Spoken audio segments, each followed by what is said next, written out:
amigos, ¿cómo están? Muy buenas tardes. Me encuentro con Priscilo Jerónimo, una persona a la cual admiro muchísimo porque ha salido adelante a base de su trabajo, su esfuerzo. A pesar de las dificultades que puede haber tenido, él siempre ha pensado en que sí se puede.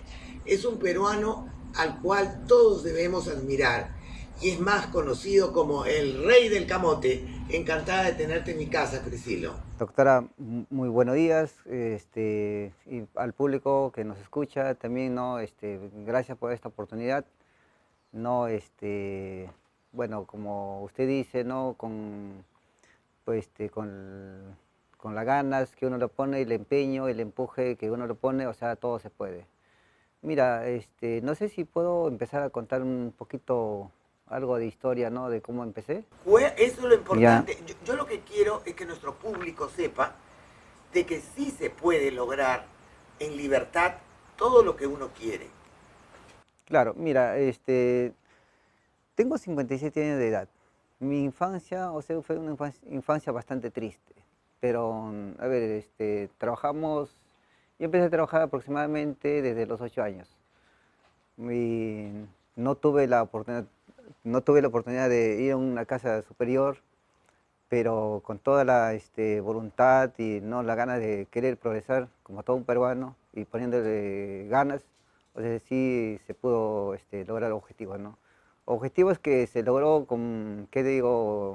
Convertirme quizá, ¿no? Que dar un ejemplo así para mi familia, para el público que me escucha, porque cuando tiene uno la voluntad y la ganas de progresar, sí se puede. Empecé a ir al colegio descalzo, o sea, en mi infancia. Cuando ya tuve mis 20 años, comencé a decir una labor bastante titánica, ¿no? De querer salir adelante, ¿no?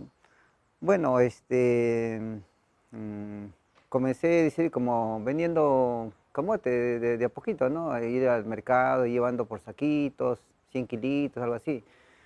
Pero como agricultor, ¿no? Y también como una persona del campo, vi la gran oportunidad, ¿no? De que estando en el campo y como un comerciante, que sí podía lograr objetivos más grandes. Entonces vi, ¿no? Que el agricultor pasábamos peripecias porque nosotros lo que cultivábamos en una hectárea de terreno agrícola cosechábamos 15 toneladas de camote y eso a veces nuestra utilidad pues no eran suficiente para nuestra supervivencia. Entonces se me ocurre la idea, ¿no? De cómo mejoro el tema del camote. Entonces conozco a unos amigos, unos profesionales, y me comienzan igual, ¿no? A darme alcance y conocimiento, ¿no? Que con un mejoramiento genético sí se podía, o sea, mejora, ¿no? De 15 toneladas mejora a mayor producción.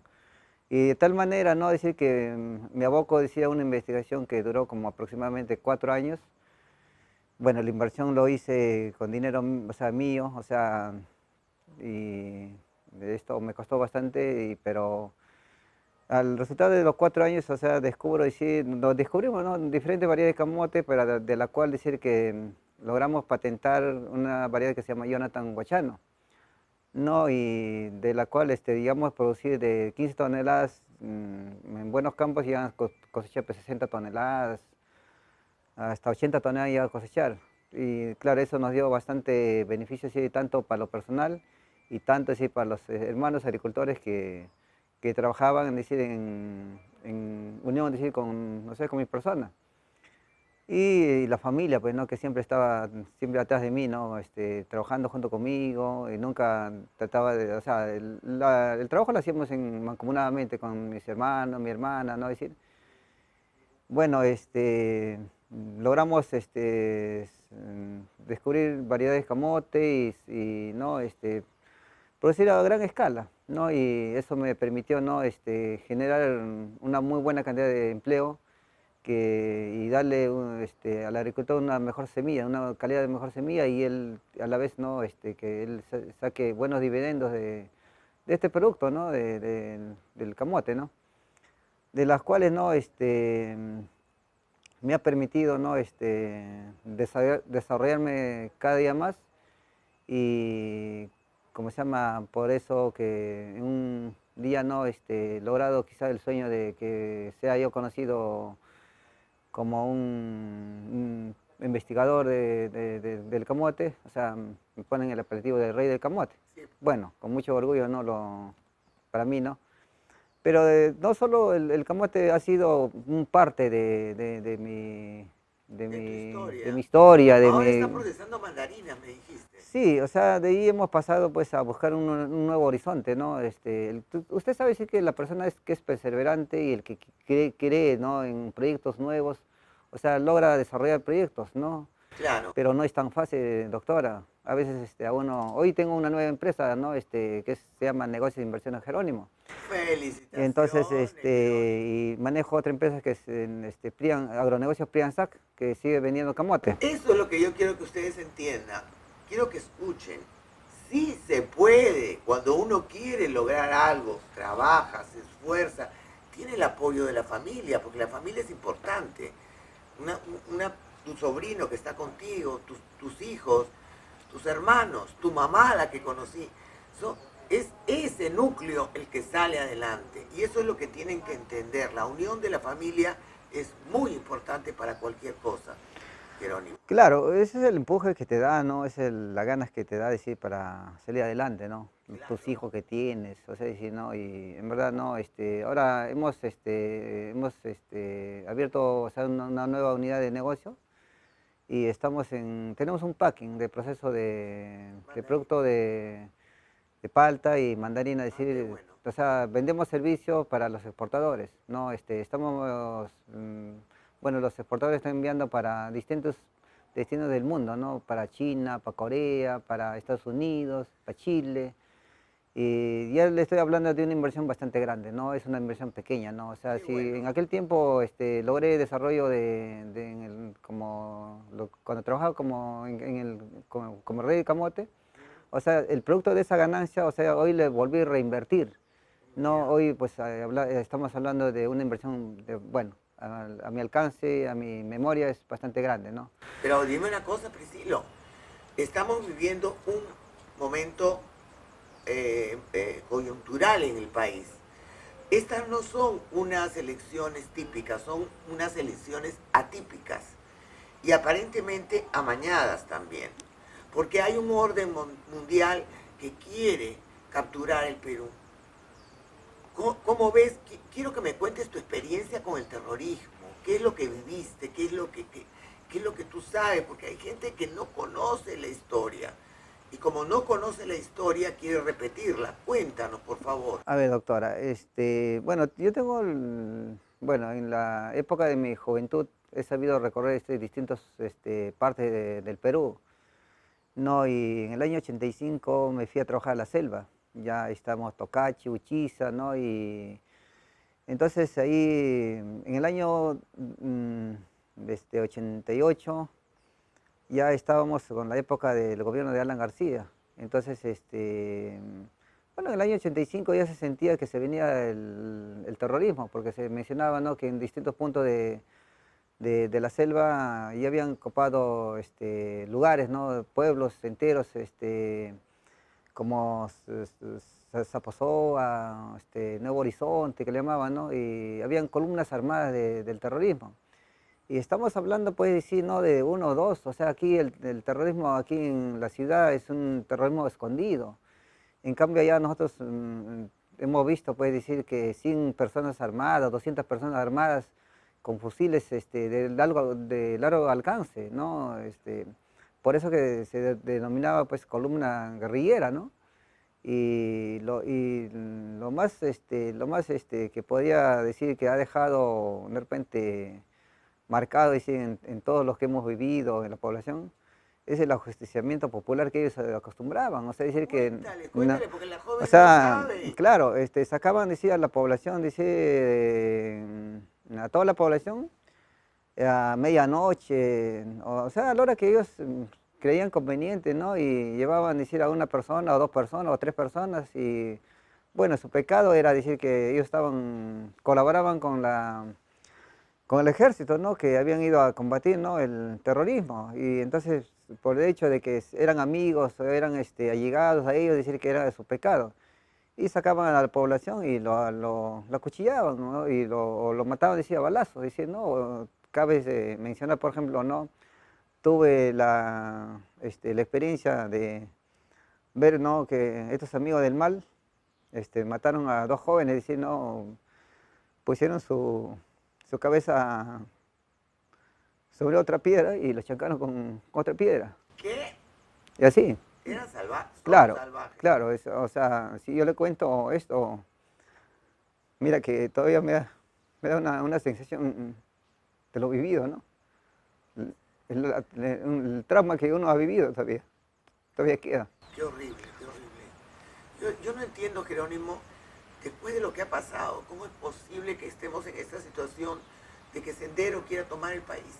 Claro, es que lamentablemente sí la población desconoce, ¿no? De lo vivido. Quizás los jóvenes que no han podido vivir, como le dije, yo mencioné que tenía 57 años, eso yo lo viví aproximadamente cuando tenía mis 25 años, 28 años. Lamentablemente hoy la población no, que son nuevos no lo han vivido, pues, ¿no? Pero la gente que hemos vivido, ¿no? La gente que somos adultas, sí le hemos sabido vivir en carne propia. Por ejemplo, acuérdese de decir del atentado de Tarata acá en Lima, ¿no? Y eso fue bastante terrible, ¿no? Que se manifestó acá en la misma población ya, ¿no? De Lima. Y allá puedes decir, matar a una persona y encontrarte con un cadáver que los terroristas habían matado, era pan del día, o sea, no te daba ni siquiera una pizca de sensación porque estabas caminando por un camino del monte y encontrabas a una persona ajusticiada con el cartel que decía, así mueren los soplones, ¿no? Y ¿qué uno hacía? Pues la impotencia de uno solo mirar y seguir avanzando, ¿no? Y era el día a día, ¿no? O sea, no era decir que encontrar por día pues miramos uno o dos personas. En la misma población amanecían 2 o 3 personas, o sea, matados por eso, con su cartelón muerto, ¿no? La verdad, el único pecado, yo pienso que era decir que no compartían su ideología. Y aquellas personas que no comparten su ideología, simplemente te decían, no, si tú no estás de acuerdo con nosotros, es fácil, ¿no? Deja tu propiedad, deja tu chacra, deja lo que tengas y ándate, pues, ¿no? Y uno puede decir que uno, cuando ha ido, pues igual uno quiere hacer patria, quiere hacer algo en el lugar donde tú trabajas. Y si no estabas de acuerdo, simplemente tenías que, o sea, abandonar todo y ellos se posicionaban de lo que tenías, ¿no? Tu casa, tu terreno. No, te quitaban todo, te quitaban todo. O sea, y lo utilizaban así para el provecho de ellos, ¿no? O sea, y ya la cosecha lo cosechaban ellos, pero no lo cosechaban, lo llevaban a la población a cosechar y lo hacían trabajar, pues, como quien dice, pues en faena comunal. Y la cosecha pues eran de ellos, ¿no? O sea, para que lo dispongan ellos, ¿no? Supuestamente para el fondo que ellos perseguían, ¿no? Para su lucha armada. Pero no le interesaba en verdad decir que si ahí estaban niños involucrados, mujeres involucrados o ancianos involucrados. Lo único de su propuesta era pues lograr el objetivo de querer llegar al poder, ¿no? Pero llegar al poder malamente, ¿no? O sea, con fusil armado. Ahora su forma de llegar al poder ya no es con fusil armado, sino mediante ideología. Mira, doctor, te voy a contar una pequeña historia así en grandes rasgos. Me acuerdo yo soy de la promoción 82 de la secundaria y cuando estuve en época del negocio de camote me encuentro con una promoción que se llama García, me acuerdo de su nombre, su apellido, y entonces me saluda, me dice Jerónimo, que no conoce, y yo le digo, ¿quién eres tú? Porque dentro de mi cerebro se quedó pues, cuando salimos del colegio de secundaria, que éramos jóvenes, pues no todo con la cara distinto, ¿no? Entonces yo le digo, ¿quién eres tú? Me dice, yo soy García. Entonces yo le digo, García, le digo, ah, ya, ¿qué tal? ¿No? Entonces ahí me acordé que él era. Pero yo le digo, ¿qué ha sido tu vida? Entonces me dice, mira Priscilo, me dice, acabo de salir de la cárcel, me dice. Y yo le pregunto, ¿por qué te has ido a la cárcel? Me dice, mira, me he comido 23 años de cárcel, me dice. Y me dice, y yo le digo, ¿por qué? Me dice, lo malo es que yo abarqué, me metí en la lucha armada, me dice. O sea, él era de Sendero Luminoso. Y pero lo más sorprendente es que yo le pregunto a García, le digo, qué mala experiencia, ¿no? Le digo, sí, me dice, ahorita estoy en la nada, te veo que tú eres una persona que trabaja bastante, has progresado, todo, ¿no? Pero lamentablemente me dice, yo le pregunto, pues no, a él le digo, y lo más sorprendente de su respuesta de él es lo que me dice. Y le digo, García, le digo, tú has estado 23 años en la cárcel, le digo, ¿y qué has pensado? ¿Te has arrepentido de lo que tú hiciste?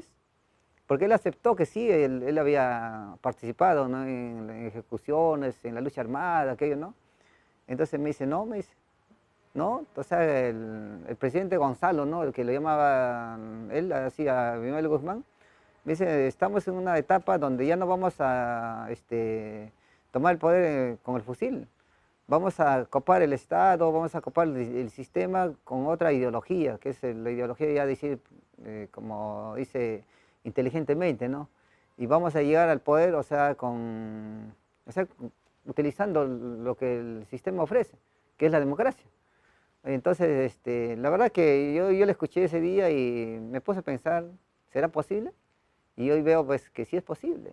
O sea, hoy estamos viviendo pues una época que el terrorismo no ha copado todo el sistema del Estado. Vemos decir no en todos los lugares, decir no en el Congreso que ha sido, claro, También. igual. El presidente Salas, no sé cuántos, también ha estado metido en la danza. Claro, mira, imagínese nomás decir que en la época de Paniagua, decir, no,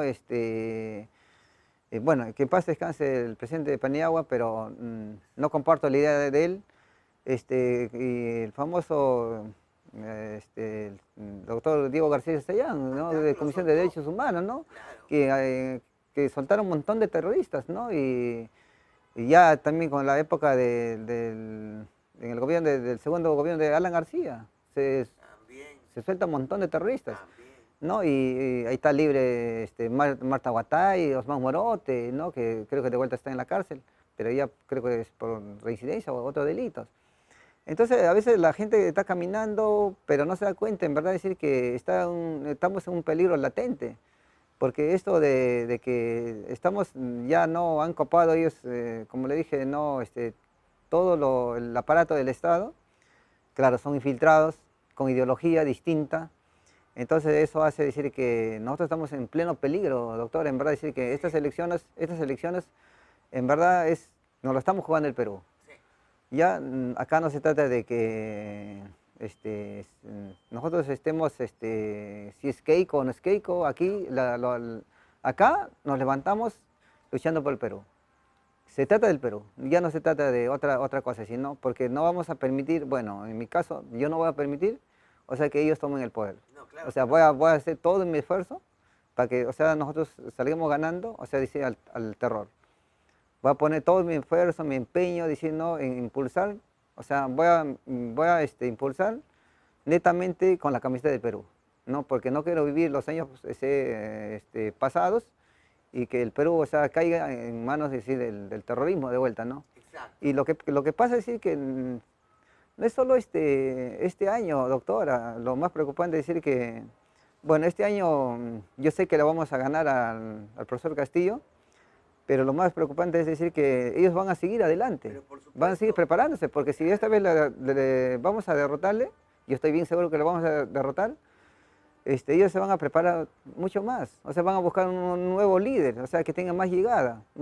Esta vez tenemos la gran suerte de que tenemos del líder de ellos una persona no tan preparada, porque si fuera una persona bastante preparada, o de repente fuera como Cerrón, o sea, con un vocabulario más distinto, más fluido, o sea, no más inteligente, entonces la historia sería otra, estuvieran todavía con más peligro. Pero, a ver, si hablamos de los gobiernos regionales, doctora, ellos han copado pues los gobiernos regionales, o sea, decir que ellos tienen economía. Quien fundó la idea de los gobiernos regionales fue Toledo, ¿verdad? Claro. Ya. Y han sido un fracaso. Claro, doctora. Fracaso, claro. Total. Porque lo que han elegido han sido comunistas y lo que han hecho es llenarse de plata a ellos, como el caso de Cerrón, y al pueblo nada. Claro, doctora, mira, aquí los izquierdistas, los socialistas, los comunistas nos quieren hacer creer que ahorita nosotros vivimos en un país que el capitalismo está gobernando, ¿no? Pero lamentablemente hace 20 años son ellos los que están gobernando desde que tomó el poder Toledo, ¿no? y que no vengan con su cuento y decir que los capitales están gobernando. No, eso es el gobierno, hace 20 años el gobierno de ellos, o sea, decir que de repente no han tenido el partícipe al 100%, pero ellos han venido, como que decir, preparándose todo este panorama para estar hoy día pues en un peligro bastante difícil, pero Bueno, vecino, mira, los tuppers que decían que daba Fuerza Popular, ahora Castillo regala zapatillas y nadie dice nada. ¿Qué está pasando? O sea, ¿qué está pasando? ¿Dónde está la neutralidad? Castillo dice, hoy día le dice a ella, voy a una conferencia en Santa Mónica. Y después dice, no quiero, voy a tener... O sea, ¿qué es esto? Le están dando todas las prerrogativas a Castillo. Claro. Eso no es justo, esto es totalmente... ¿cómo te puedo explicar? Esto no es neutral.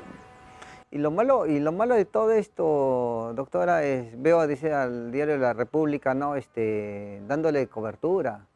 Creo que ellos se han alineado con Castillo, ¿no? La verdad que me causa mucha sorpresa, o sea, decir que hay, ¿cómo se llama? Un periodismo vendido, ¿no? Sí, ¿no? Pues el periodismo ha sido el gran causante de Claro. esta situación. Y también, pues, imagínense cuánto cobra, decir, por la publicidad del Estado, o sea, esto no es gratis, es decir, no...